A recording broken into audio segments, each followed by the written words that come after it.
Cafe. കലയുടെ സംസ്കാര സമന്വയ മുദ്രകൾ.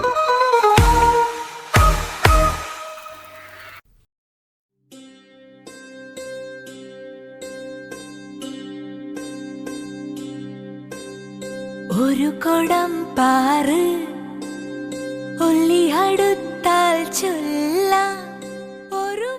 നടി, ഡബ്ബിംഗ് ആർട്ടിസ്റ്റ്, നാടക കലാകാരി, സംവിധായിക എന്നീ നിലകളിൽ ശ്രദ്ധേയയായ കബനിയാണ് ഇന്ന് ആർട്ട് കഫേയിൽ പങ്കെടുക്കുന്നത്. Gulmohar, the great Indian kitchen, Rorschach, freedom fight, തുടങ്ങി ഒട്ടേറെ ചിത്രങ്ങളിൽ വേഷമിട്ട കബനി നാടകരംഗത്ത് ഉറച്ചു നിന്നുകൊണ്ടാണ് മറ്റു മേഖലകളിൽ പ്രവർത്തിക്കുന്നത്. ഒരു ഷോർട്ട് ഫിലിം സംവിധായിക എന്ന നിലയിലും ശ്രദ്ധിക്കപ്പെടുന്ന കബനി കൂടുതൽ ചിത്രങ്ങൾ ഒരുക്കുവാനുള്ള തയ്യാറെടുപ്പിലാണ്. അടുത്ത പുറത്തിറങ്ങാനിരിക്കുന്ന കളങ്കാവൽ ഉൾപ്പെടെയുള്ള ചിത്രങ്ങളെക്കുറിച്ചും തന്റെ ഭാവി കലാപദ്ധതികളെക്കുറിച്ചും അവർ പങ്കുവയ്ക്കുകയാണ് ഇന്നത്തെ ഈ പരിപാടിയിൽ.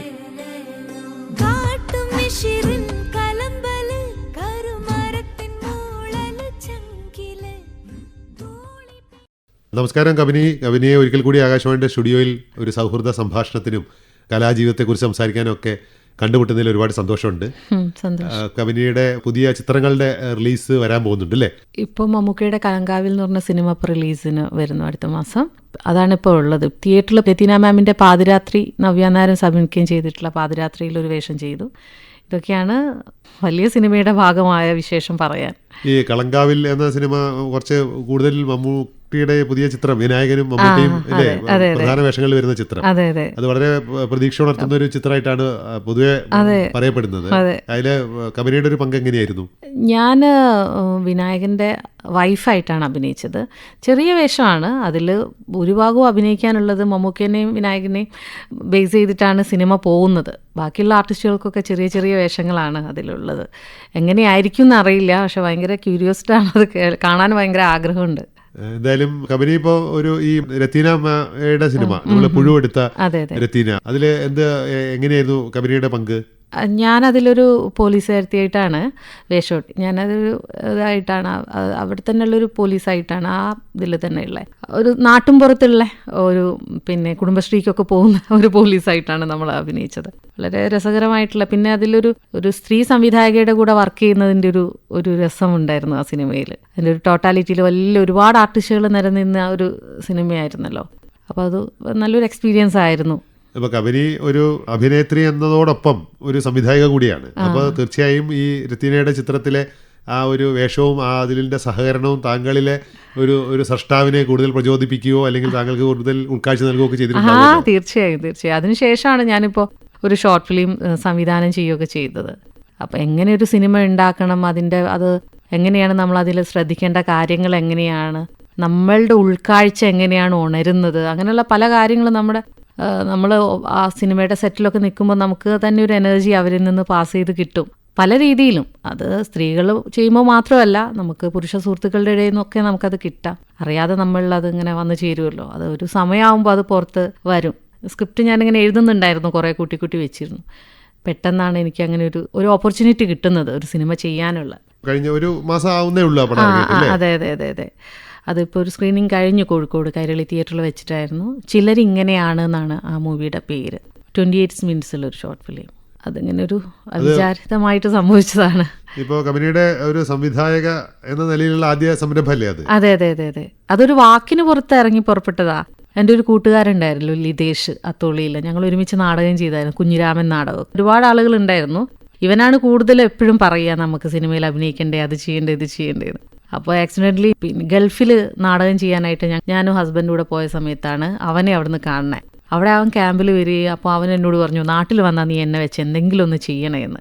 ഞങ്ങളുടെ ഉള്ളിൽ ഫോണൊക്കെ വെച്ചിട്ട് ചെറിയൊരു സംഭവം എടുക്കണതേ ഉണ്ടായുള്ളൂ. അപ്പോൾ അതിന് വേണ്ടിയിട്ട് അവൻ വരുവാണ്. അപ്പോൾ എന്നോട് സ്ക്രിപ്റ്റ് പറഞ്ഞപ്പോൾ അവനൊന്നും ഇഷ്ടമായില്ല. അവന് കേട്ട സ്ക്രിപ്റ്റുകൾ അവന് എവിടെ നിന്നൊക്കെയോ കേട്ടത്. അപ്പം ഞാനിങ്ങനെ ഒരു പത്രത്തിലൊരു ന്യൂസ്, ഒരു 21 വയസ്സുകാരി പെൺകുട്ടി കരൾ മാറ്റ ശസ്ത്രക്രിയയിൽ മരിച്ചുപോയ ഒരു സംഭവം ഉണ്ടായിരുന്നു.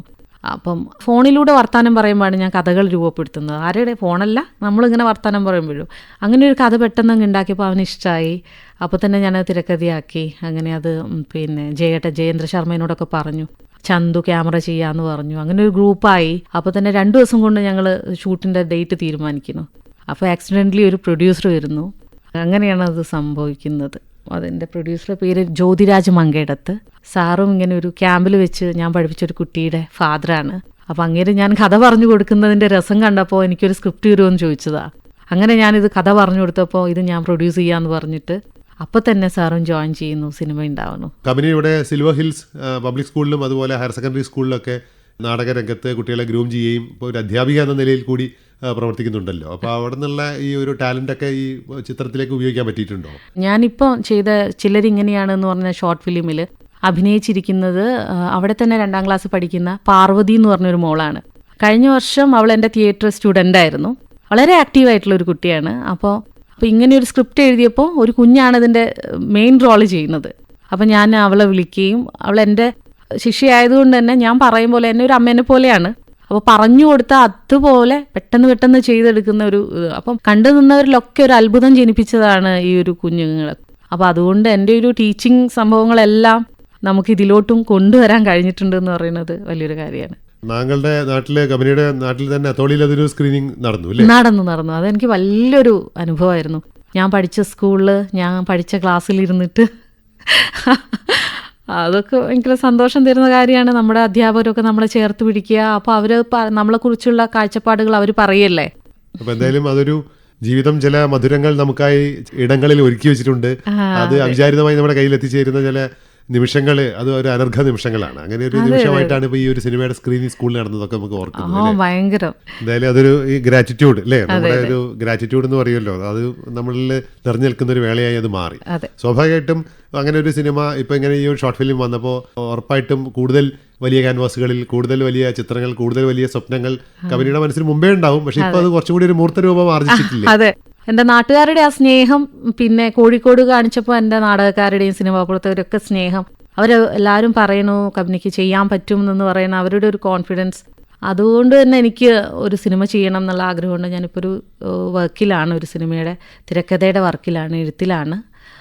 അടുത്ത വലിയൊരു പ്രോജക്റ്റുകൾ കൂടുതലും ചിത്രങ്ങളിൽ അല്ലാണ്ട് മറ്റെന്തെങ്കിലും മാധ്യമങ്ങളിലൂടെ, അതുകൂടാതെ ഇപ്പോൾ ചിത്രങ്ങളല്ലാതെ ഇപ്പോൾ നമ്മൾ മറ്റു മാധ്യമങ്ങൾ, വിഷ്വൽ മാധ്യമങ്ങൾ വേറെയും കുറേ ഉണ്ടല്ലോ. ഇപ്പോൾ യൂട്യൂബ് ഉൾപ്പെടെയുള്ള മാധ്യമങ്ങൾ, അതുപോലെ വെബ് സീരീസ്, OTT പ്ലാറ്റ്ഫോമുകൾ, ഇങ്ങനെ. അപ്പോൾ ആ രീതിയിലൊക്കെ ഏതെങ്കിലുമൊക്കെ സർഗ വ്യാപാരങ്ങളുണ്ടോ? ഒരു യൂട്യൂബ് ചാനൽ തുടങ്ങിയിട്ടുണ്ട്. അതിൽ ആക്ടിങ്ങിൻ്റെ ക്ലാസ്സുകളാണ് ഞാൻ കൂടുതലായിട്ട് എടുക്കുക. കബനി വോയിസ് എന്ന് പറഞ്ഞിട്ടൊരു ആക്ടിങ് ക്ലാസ് ഞാൻ യൂട്യൂബിൽ ചെയ്തിട്ടുണ്ട്. പിന്നെ നമ്മുടെ ഷോർട്ട് ഫിലിംസൊക്കെ യൂട്യൂബിൽ ഇടണം എന്ന് ആഗ്രഹമുണ്ട്, അതൊന്നും ആയിട്ടില്ല. അപ്പോൾ കുറച്ച് ഫെസ്റ്റിവൽസിനൊക്കെ അയക്കുന്നുണ്ട്. അങ്ങനെ കമ്പനിയുടെ പങ്കാളി വിജേഷും ചേർന്നിട്ട് ധാരാളം നാടക ക്യാമ്പുകൾ, പ്രത്യേകിച്ച് കുട്ടികളുടെ ഇടയിൽ പ്രവർത്തിക്കുന്ന ഒരു സജീവമായ ഒരു എന്താ പറയുക, വിഷണറി ആയ 2 മനുഷ്യരായിട്ടാണ് ഞങ്ങളൊക്കെ നിങ്ങൾ രണ്ടുപേരും കണ്ടിട്ടുള്ളത്. അപ്പോൾ അങ്ങനെയുള്ള കുറേ അനുഭവങ്ങൾ നിങ്ങൾക്കുണ്ട്. അതിലൂടെ കുറേ കുട്ടികളെ അവരെ രൂപപ്പെടുത്തിയെടുക്കാനും ഒക്കെ കഴിഞ്ഞിട്ടുണ്ടല്ലോ. ഈ അടുത്ത് കുറച്ച് മുമ്പ് ദുബായിലൊരു ക്യാമ്പ് ഉണ്ടായിരുന്നു ഇതുപോലെ അല്ലേ? അതെ. അത് ഇതുപോലെ ഗ്രൂമിംഗ് സെഷൻ ആയിരുന്നു. എന്തായിരുന്നു അവിടെ? അത് ലാൽ ജോസ് സാറുമായിട്ട് കണക്ട് ചെയ്ത് ഞങ്ങൾ എല്ലാവരും കൂടെ ഒരു ഗ്രൂപ്പായി നിന്നുകൊണ്ട് സിനിമ മോഹികളായിട്ടുള്ള ആളുകൾക്കും ആക്ടിങ്ങിനെ സീരിയസ് ആയിട്ട് കാണുന്ന ആളുകൾക്ക് വേണ്ടിയിട്ട് ലിജുകുമാർ ഒക്കെ ആയിട്ടുള്ള സുഹൃത്തുക്കളുണ്ട്, അവരൊക്കെ ആയിട്ട് ബന്ധപ്പെട്ടിട്ട് ചെയ്തിട്ടുള്ളൊരു ക്യാമ്പാണ്. അതിനിങ്ങനെ ഒരു ത്രൂ ഔട്ട് ക്ലാസ്സുകൾ നടന്നുകൊണ്ടിരിക്കുകയായിരുന്നു. പിന്നെ ഈ വർഷമൊക്കെ ആകുമ്പോഴത്തേക്ക് ബ്രേക്കപ്പ് ആയി. തുടക്കത്തിൽ സൂചിപ്പിച്ച ഒരു വിദ്യാർത്ഥി എന്ന നിലയിൽ കർട്ടന്റെ പുറകില് അല്ലെങ്കിൽ അരങ്ങത്തായിരുന്നില്ല പലപ്പോഴും. അതിൽ നിന്ന് ഒരു അരങ്ങിലേക്കുള്ള ഒരു മാറ്റം അല്ലെങ്കിൽ ഒരു വളർച്ച അല്ലെങ്കിൽ ഒരു പരകായം, അതൊക്കെ എങ്ങനെയായിരുന്നു? ആദ്യമായിട്ട് ഞാൻ അഭിനയിക്കുന്ന ശബ്ദം കൊടുത്തതാണ്. പിന്നെ എൻ്റെ ബാലമാഷുണ്ട്, AK ബാലമാഷ്. അന്ന് നാടകത്തിൽ അഭിനയിക്കാൻ കൂടുതലും വിളിക്കുക അവിടെ ടീച്ചേഴ്സിൻ്റെ മക്കളെയൊക്കെയാണ് അധികവും വിളിക്കുക. അപ്പോൾ നമ്മളെപ്പോഴും കരഞ്ഞുകൊണ്ട് ഇറങ്ങിപ്പോയിരുന്നു. ആ കരഞ്ഞുകൊണ്ട് ഇറങ്ങിപ്പോയ റൂമിൽ നിന്നാണ് എൻ്റെ സിനിമയുടെ സ്ക്രീനിങ് നടന്നത് കേട്ടോ. ഇത് 2-3 നിലയായി എങ്കിലും അതേ സെയിം പ്ലേസ് എന്നാണ്. എനിക്കതൊക്കെ ഭയങ്കര റിലേറ്റ് ചെയ്തു ഞാൻ ആ സമയത്ത്. അപ്പോൾ മാഷിൻ്റെ മോൻ അഭിനയിക്കുന്ന നാടകത്തിൽ അവൻ്റെ അമ്മ കത്ത് വായിക്കുന്നത് എന്നോടൊന്ന് വായിക്കാൻ പറഞ്ഞു. പെട്ടെന്ന് നാടകം കണ്ടുകൊണ്ടിരുന്ന എന്നെ പിടിച്ചു വലിച്ചിട്ട് കൊണ്ടുപോയിട്ട് ഒന്നത് വായിക്കുമോളെ പറഞ്ഞു. അപ്പം ഞാൻ ഇവൻ്റെ അമ്മയായിട്ട് കരഞ്ഞുകൊണ്ട് വായിക്കുകയാണ്. മോനെ നീ എവിടെയാണ്, എന്തോ വൃദ്ധസദനത്തിൽ അങ്ങനെ ആക്കിയത് എന്തോ ആണ് കഥ. അപ്പോൾ അന്നാണ് ഞാൻ അറിയുന്നത് ശരിക്കും നമുക്കുള്ളിൽ എന്തൊരു ആക്ടിങ്ങിൻ്റെ ഒരു അംശം ഉണ്ട് എന്നുള്ളത് ഒക്കെ മനസ്സിലാവുന്ന അന്നാണ്. കാരണം ഇതിനു മുമ്പ് നമ്മൾ അങ്ങനെയൊന്നും ഉണ്ടായിട്ടില്ലല്ലോ. സാറാണ് ശരിക്കും എനിക്ക് കാണിച്ചു തന്ന എനിക്കൊരു വഴി തുറന്നു തന്നത്.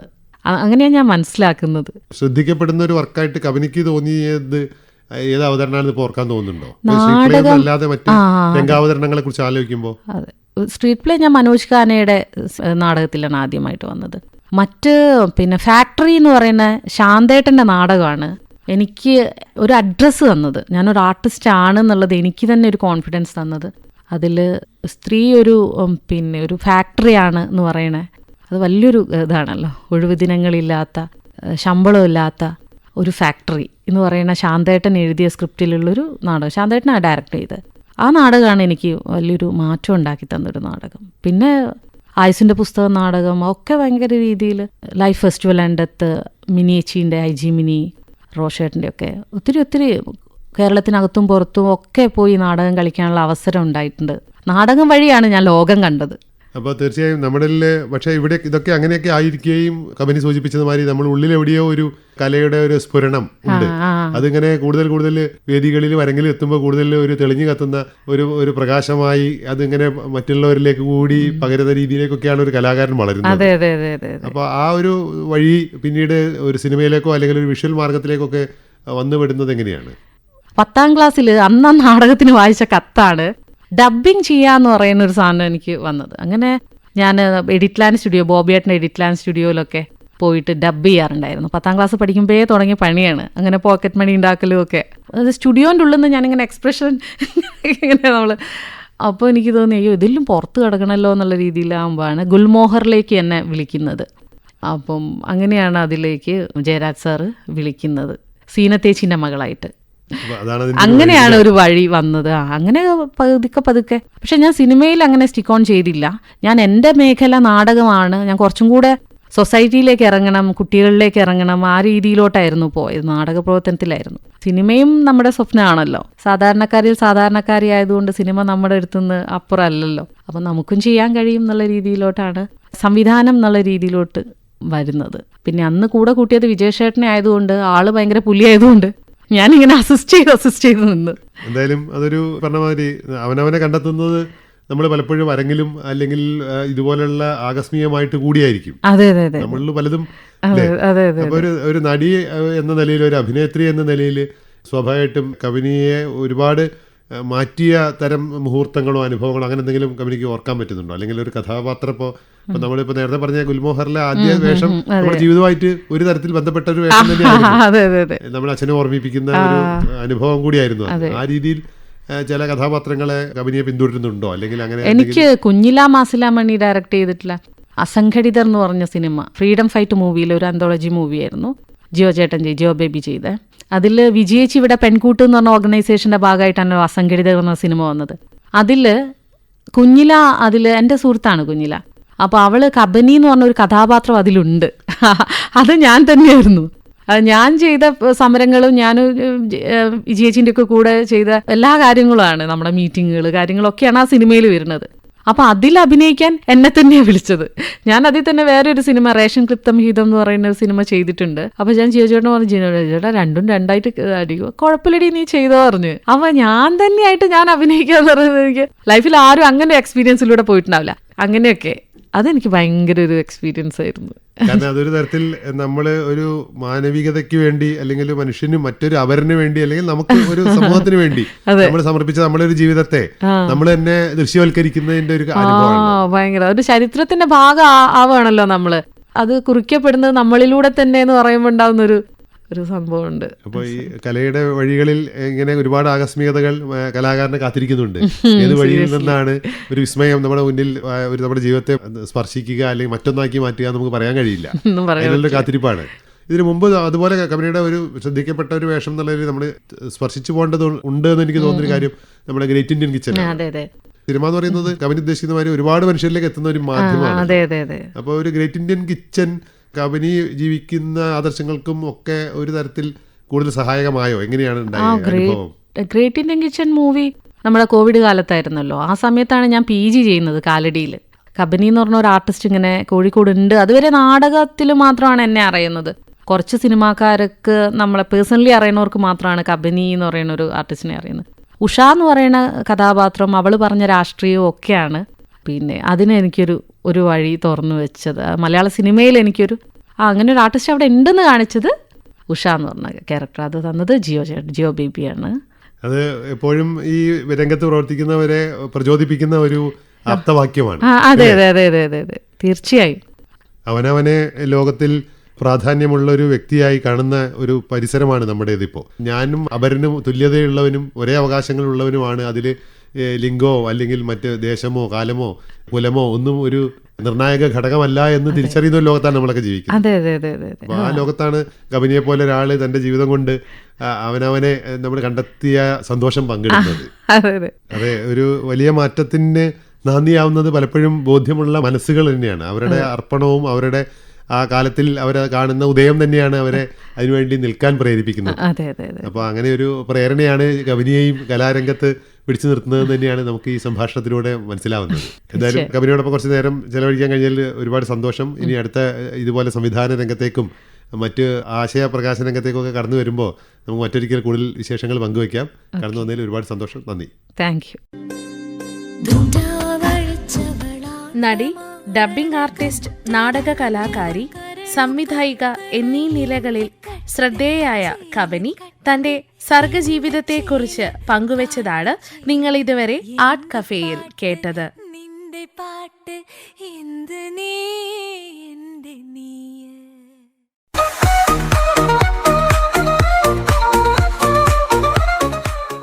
Art cafe,